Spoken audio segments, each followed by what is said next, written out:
یہ واحد Pakistan Peoples party ایک پولیٹیکل جماعت ہے جس کے منشور کا حصہ ہے کہ اسلام ہمارا دین ہے.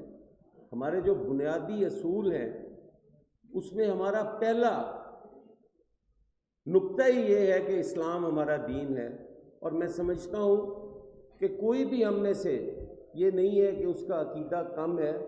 پاکستان پیپلز پارٹی نے اس پہ عملاً جو اقدامات کیے بھٹو شہید کے، اگر آپ وہ 4 سالہ اقتدار کا دور دیکھیں تو اس میں کئی ایسے ان کے کام تھے جو میں سمجھتا ہوں کہ وہ ہماری ساری پاکستان پیپلز پارٹی کی بخشش کے لیے کافی ہیں، جس میں عقیدہ ختم نبوت آتا ہے، جس میں OIC جیسی کانفرنس کر کے پوری امت مسلمہ کو اکٹھا کیا اور انہیں یہ چیز جو آج ہم اپنے نصابوں سے نکالنے کی کوشش کر رہے ہیں کہ یہ یہود و نصارہ ہمارے دوست نہیں ہو سکتے، انہوں نے اس یہود و نصارہ کو للکارا اور ان کو کہا کہ میں اسلامی بوم بھی بناؤں گا، میں اسلامی بینک بھی بناؤں گا اور میں امت مسلمہ کو ایک قوت کی صورت میں آپ کے سامنے کھڑا کروں گا. پاکستان پیپلز پارٹی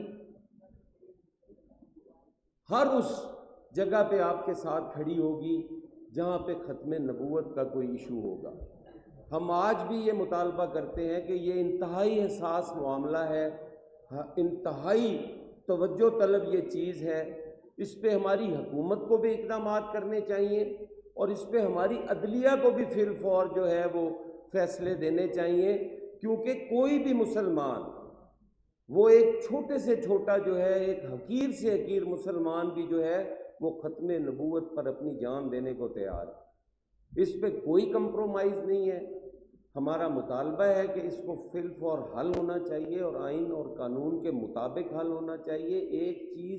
ایک سلسلہ جو 73 میں ختم ہو گیا، جو آئین کا حصہ بن گیا، اس کو دوبارہ سے نیا کر کے آج اس وقت کے اندر جب ملک مختلف چیلنجز سے گزر رہا ہے، جب حکومت کے سامنے مسائل کے انبار ہیں، اس میں اضافے کے لیے ایک ایسے ایشو کو چھوڑ دیا گیا ہے جو نان ایشو ہے، جو ایک ریزالو شدہ ہے، جو ایک طے شدہ بات ہے، اس کو نئے سرے سے شروع کرنا، میں سمجھتا ہوں یہ اس ملک کو کمزور کرنے کی کوشش اور سازش ہے. یہ ہمارے اندر انتشار پھیلانے کی سازش ہے. ہم تمام مسلمان اتحاد بین المسلمین کے پرچم تلے ہم سارے اکٹھے ہیں. ختم نبوت پر ہمارا کوئی کمپرومائز نہیں ہے اور کسی بھی ایسی چیز کا ہم حصہ نہیں ہے جس پر یہ سوال اٹھایا جائے کہ کوئی موقع ایسا فراہم کیا جائے کہ شاید کوئی نہ کوئی راستہ نکل آئے. ہم ایسا کوئی راستہ جو ہے وہ برداشت نہیں کریں گے. بہت شکریہ جی. میں ایک سیاسی کارکن ہوں. میں اتنا ہے کہ سمجھتا ہوں کہ میرا یہ عقیدہ ہے اور میں اس کا ہی بیان کر سکتا ہوں. میرے پاس اور الفاظ نہیں ہیں. آپ سے اجازت چاہوں گا. بہت مہربانی.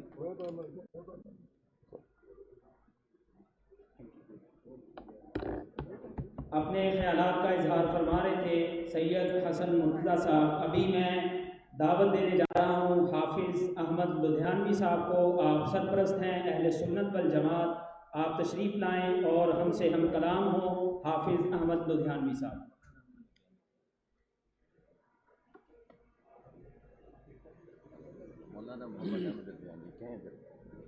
مولانا احمد لدھیانوی صاحب.